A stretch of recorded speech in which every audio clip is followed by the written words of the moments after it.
პარტიების წარმომადგენლების განცხადება, ისინი საგანგებოდ შეიკრიბნენ პარლამენტის წინ, იქ სადაც პროტესტი მიმდინარეობს უკვე 200-ზე მეტი დღეა. მათთან ერთად იმყოფებიან საქართველოს მოქალაქეები. არ ვიცით წინასწარ ამ ბრიფინგის თემა, ჩვენ ყველა ერთად გავიგებთ რისი თქმა სურთ ოპოზიციის წარმომადგენლებს. ხო, ჩვენ რასაც კაცში ვხედავთ, ადგილზე იმყოფებიან ნაციონალური მოძრაობის წარმომადგენლები, ახლები, სტრატეგია აღმაშენებლის წარმომადგენლები, ასევე ფედერალისტები და ასევე იქ იმყოფება თავისუფლების მოედნის ლიდერი. ვნახოთ რა განცხადება უნდა გააკეთონ ახლა ოპოზიციის წარმომადგენლებმა, რომელმაც ცოტა ხნის წინ დაანონსეს, რომ 9 საათზე რუსთაველზე, სადაც ელენე ხოშტარიას და მის თანამებრძოლებს შიმშილობა აქვს გამოცხადებული, იქ გაკეთდებოდა განცხადება. ახლა ელენე ხოშტარია აკეთებს განცხადებას მოვისმინეთ. მოგესალმებით. დავიწყებ იმით, რომ ჩვენ 8 პროდასავლური ოპოზიციური პარტიის წარმომადგენელი ვაკეთებთ ერთობლივ განცხადებას. გუშინდელი, რომელსაც მე წაგიკითხავთ, გუშინდელი აქცია იყო ძალიან მნიშვნელოვანი აქცია, სადაც მოსახლეობამ აჩვენა დიდი შემართება ბრძოლის, დიდი შემართება პრინციპული ბრძოლის ჩვენი ქვეყნისთვის. ძალიან მნიშვნელოვანი იყო პრეზიდენტის გამოსვლა, რომელმაც ისაუბრა ერთობის მნიშვნელობაზე, რომელმაც მოგმართა ასევე შიმშილობის საკითხზე და მე პატივს ვცემ მის დამოკიდებულებას და რომელსაც აქვს ხედვა თუ როგორი უნდა იყოს ეს ერთობა, ამიტომ ვაფიქსირებ აქ მის მიმართ პატივისცემას. ეხლა კი წავიკითხავ 8 პარტიის განცხადებას და მე ყველა მოგმართავთ. ჩვენ საქართველოს პროდასავლური პოლიტიკური პარტიები და ჯგუფები, რომელთა მიზანიც არის ივანიშვილის რუსული რეჟიმის სრული დემონტაჟი, საქართველოს დამოუკიდებლობის და სუვერენიტეტის დაცვა, ევროპული ტიპის დემოკრატიული მმართველობის დამკვიდრება, ჩვენი მოქალაქეებისთვის უსაფრთხო გარემოსა და ღირსეული ცხოვრების შესაძლებლობის შექმნა, ჩვენი ქვეყნის ევროკავშირსა და ნატოში გაწევრიანების ერთობლივად ვაცხადებთ. პირველი, უარს ვამბობთ ეგრეთ წოდებული ადგილობრივი თვითმმართველობის არჩევნებში მონაწილეობაზე, რადგან მიგვაჩნია, რომ არსებულ რეალობაში ამ პროცესში მონაწილეობა არ მოემსახურება ჩვენი მოქალაქეების ინტერესებს და მხოლოდ ლეგიტიმაციის ფასად შეუქმნის უკანონო რუსულ რეჟიმს. მეორე, ვაცნობიერებთ ერთობლივი მოქმედების აუცილებლობას და ვაცხადებთ, რომ ყველაფერს გავაკეთებთ, რათა ჩვენი პრინციპული უკომპრომისო ბრძოლითა და შრომით მაქსიმალურად დავაჩქაროთ არადემოკრატიული ოლიგარქიული სისტემის დასასრული. გვჯერა, რომ გამარჯვების გზა რეჟიმთან სრულ არათანამშრომლობაზე გადის. საქართველოს მოქალაქეებთან ერთად ვაგრძელებთ საერთო ეროვნულ წინააღმდეგობას ბოლომდე. ამ სულისკვეთებით და ამ მიდგომით მე ძალიან მიხარია, რომ წყვეთ შიმშილობას ყველა ერთად და წყვეთ იმისთვის, რომ გადავიდეთ ყველა ერთად ძალიან აქტიურ ბრძოლის ფაზაზე. მადლობა, მოგესალმებით ყველას.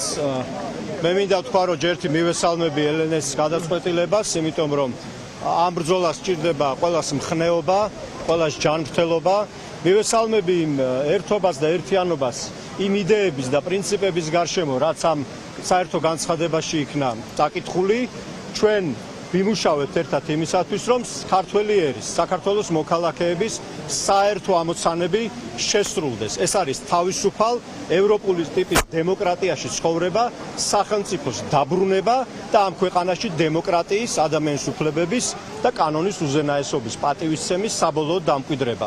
ჯანმრთელობა ყველას, თავისუფლება პოლიტპატიმრებს, გაუმარჯოს თავისუფალ საქართველოს. ჩვენთვის ფედერალისტებისთვის ძალიან მნიშვნელოვანია, რომ ჩვენ სწორი გზით ვიაროთ. სწორი გზა არის ის, რამაც რეჟიმი ამ ზომამდე მოიყვანა, როდესაც ჩვენ ვხედავთ, რომ ის ყოველდღე კარგავს თავის წევრებს და ერთმანეთს ჭამს. ამ დროს ერთადერთი ადეკვატური ნაბიჯი არის სწორ გზაზე ძალისხმევის გაერთიანება. ეს სწორი გზა არის რეჟიმის იზოლაცია და მისი მარტო დატოვება და არაღიარება ყველა დონეზე. საერთაშორისო დონეზე, ეროვნულ დონეზე და ადგილობრივ დონეზე. ამიტომ ჩვენ ფედერალისტები ვუერთდებით ბოიკოტს, იმიტომ რომ ეს არის თანმიმდევრული გზა და თანმიმდევრულობა არის ჩვენი ძალა. ვაფიქსირებ სტრატეგია აღმაშენებლის პოზიციას, რომ ჩვენთვის ერთობა არის მნიშვნელოვანი ასევე მნიშვნელოვანია ის, რომ რეჟიმს უნდა რომ გონახოს დაგსაქსული და ამის შესაძლებლობა არ უნდა მივცეთ. ამიტომ გამარჯვებისთვის და წინააღმდეგობის მოძრაობისთვის თავარია კიდევ ერთხელ ვაფიქსირებ ერთიანობა, ვართ ამ ერთიანობაში. ვითხოვთ კიდევ ერთხელ ახალ საპარლამენტო არჩევნებს და ყველა პოლიტპატიმრის, მათ შორის ლიდერების გაუყონებლივ გათავისუფლებას. ართანამშრომლობა პროდასავლური პოლიტიკური პარტიების მხრიდან მიღწეულია, ასევე ყველასთვის ეს კარი ღია. ვინაიდან ახლა როგორც არასდროს მნიშვნელოვანია პროტესტს ჩვენ საზოგადოებას მართლაც ვარჩვენოთ ერთიანობა რეჟიმის წინააღმდეგ, ართანამშრომლობა რეჟიმის წინააღმდეგ. 8 პოლიტიკური პარტიის მხრიდან ეს შეთანხმება მიღწეულია. მნიშვნელოვანია შემოგვერთეს სხვა პოლიტიკური პარტიები, ვინაიდან კიდევ ერთხელ გავმეორდები, რეჟიმთან ბრძოლის ხაზი გადის თანმიმდევრულობაში და პრინციპულობაში. ვინ არ არის საქართველოს ძლიერი საქართველოს და გახარია საქართველოსთვის, აი ის გულისხმობთ.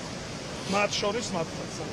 ევროპული საქართველო ვერთება ამ განცხადებას, არ შეიძლება ხალხი, რომელიც არაურჩევია ქართულ ხალხს, წარმოადგენს დღეს ჩვენს ქვეყანას და ჩვენს სახელმწიფოს. ისინი უნდა დარჩენ იზოლირებული, როგორც ქვეყნის გარეთ, ასევე ქვეყნის შიგნით. დროა ამ ბრძოლაში შემოგვიერთდეს ყველა დანარჩენი პოლიტიკური პარტია და ბოლომდე არაღიარების პოლიტიკა მივიყვანოთ ბოლომდე. ეს არის ერთადერთი გზა, რომელიც ამ რეჟიმს დაასრულებს იმაზე უფრო ადრე, ვიდრე მათ წარმოუდგენია და ცოტა ალბათ უფრო გვიან, ვიდრე ჩვენ გვინდა, მაგრამ აუცილებლად დამთავრდება ჩვენი გამარჯვებით. ირჩევენ თავისუფლება უერთდება ერთობას. ჩვენ მიგვაჩნია, რომ ავტორიტარიზმთან ბრძოლის მთავარი გზა გადის ართანამშრომლობაზე. ეს იყო საგანგებო განცხადება რუსთაველის გამზირიდან 8 პოლიტიკური პარტია თანხმდება ბოიკოტზე.